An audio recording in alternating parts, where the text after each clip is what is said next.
Hey guys, it's Best Lego back from the video. Today I'll be showing you how to make a bookshelf. So first you'll need a 2x6 plate, and you put the 1x1 studs on the bottom, just like this.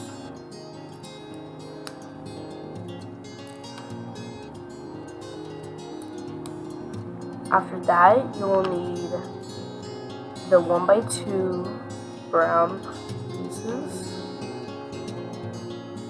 but you'll need to do the double instead. After that you'll need the 1x4 plates and put that at the bottom like that. Then you'll need the 1x6 brown plates and do like that. But you guys can have this any color you want.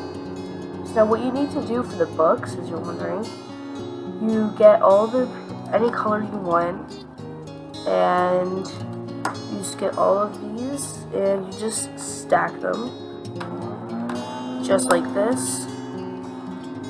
And then once you're done, you just put the black like that, and just make sure the top's flat.